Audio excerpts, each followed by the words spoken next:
ராஜ்மோகன் என்னும் நான் சட்டப்படி அமைக்கப்பெற்ற இந்திய அரசியல் அமைப்பின் பால் உண்மையான நம்பிக்கையும் மாறா பற்றும் கொண்டிருப்பேன் என்றும் இந்திய நாட்டின் ஒப்பில்லாத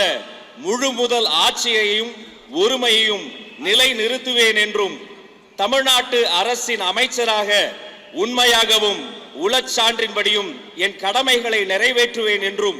அரசியல் அமைப்பிற்கும் சட்டத்திற்கும் இணங்க அச்சமும் ஒருதலை சார்புமின்றி விருப்பு வெறுப்பை விலக்கி பலதரப்பட்ட மக்கள் அனைவருக்கும் நேர்மையானதை செய்வேன் என்றும் ஆண்டவன் மீது ஆணையிட்டு உறுதி கூறுகிறேன்.